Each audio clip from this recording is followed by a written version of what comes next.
Bugünkü video izahımız, dərs izahımız Almaniya 19 və 20-ci əsrlər mövzusu olacaq. Almaniyada deməli 1814-15-ci ildə Viyana Konqresi qəbul edilir ki, və bu konqresə görə Almaniya parçalanmış halda qalmağa davam edirdi. Almaniya İttifaqı yaradılmışdı və Almaniya İttifaqına daxil olan deməli vahid dövlət qura biləcək yalnız iki dövlət var idi ki, onlardan biri Avstriya, biri də ki Prusiya idi. 1834-cü ildə isə Avstriya istisna olmaqla Alman İttifaqında gömrük sərhədləri ləğv edilir. Kənd təsərrüfatında mülkədar torpaq sahibliyi üstünlük təşkil edirdi. Reyn boyu əyalətlərdə feodal qaydalar ləğv edilmişdi və sənayedə sürətlə inkişaf edən sahələr dəmir yolu, bir də kömür idi. Almaniyanın birləşməməsinin siyasi və iqtisadi səbəbləri var idi ki, siyasi səbəbləri o idi ki, Fransa Alman torpaqlarına qarşı işğalçılıq siyasəti aparırdı, yəni onun birləşməsini istəmirdi. Daha sonra Almaniya siyasi dağınıqlıq vəziyyətində idi. İqtisadi səbəblərinə isə feodal qaydaları mövcud olması, daha sonra müxtəlif pul, ölçü, çəki vahidlərinin olması Almaniyanın birləşməsinə mane olan səbəblərdən idi. Alman inqilabı 1848-49-cu illərdə baş vermişdi ki, bunun da səbəbi vahid dövlət yaratmaq, bir də feodal qaydalarını ləğv etmək idi.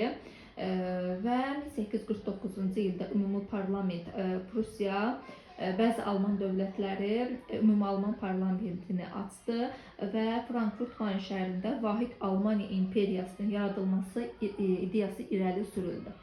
1849-cu ildə də Prusiya konstitusiyası qəbul edilmişdi.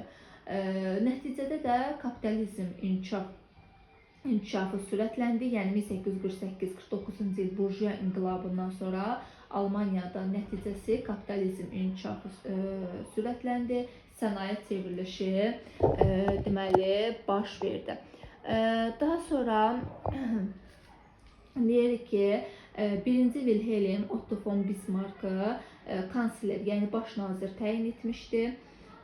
Daha sonra Otto von Bismarck'ın belə deyək də dövrlərini yazmışam ki, orada 1862-71-ci ildən, daha sonra 1871-90-cı ildə isə Almaniyada, yəni 1862-71-də Prusiyanın naziri, 71-dən 90-cı illər kimi də Almaniyanın deməli naziri olmuşdu. O antiliberal siyasət yürüdürdü, yəni ölkəni güc yolu ilə, dəmirlə, qanla birləşdirməyə tərəfdarı idi. Rusiya ilə münasibətləri yaxşılaşdırmışdı. Yəni o fikirləşir ki, böyük dövlət üçün bir dövlətlə ya dost olmalıdır, ya da bir tərəf olmalıdır. Daha sonra 19-cu əsrin 60-cı illərində Almaniyanı birləşdirməyə başlayır.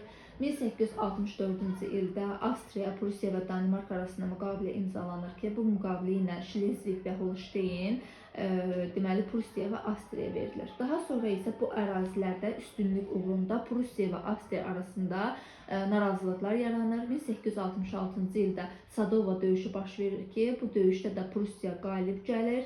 Daha sonra 1866-cı ildə Şimali Alman İttifaqı yaradılır. 1867-ci ildə Şimali Alman İttifaqının konstitusiyası qəbul edilir. 1870-71-ci illərdə Fransa ilə Prusiya arasında müharibə baş verir ki, Sedan döyüşü baş verir və burada da Fransa məğlub olur, Prusiya qalib gəlir və onlar arasında Frankfurt müqaviləsi imzalanır ki, bu müqaviləyə görə Fransa Elzas və Lotaringiya vilayətlərini Almaniya verir və 5 milyard frank təzminat ödəməli idi Fransa Almaniyaya. Daha sonra 1879-cu ildə deməli Almaniya, deməli Üçlər İttifaqı yaradılır ki, 1879-cu ildə Almaniya ilə Avstriya, İtaliya isə 1882-ci ildə Üçlər İttifaqına daxil olur, yəni müqavilə imzalanır. 1905-ci ildə Alfred von Schlieffenin rəhbərliyi ilə deməli Schlieffen planı hazırlanır. Sənaye inkişafına görə isə dünyada 1-ci yerdə ABŞ idi, 2-ci yerdə Almaniya, 3-cü yerdə İngiltərə, 4-cü yerdə də Fransa idi. Lakin Almaniyada belə deyək də 20-ci əsrin əvvəllərində ölkədə sosial narazılıqlar artmışdı. Belə, mövzu ilə bağlı əsas vacib məqamları qeyd etdim. Yenə də kitabdan oxuyarsınız.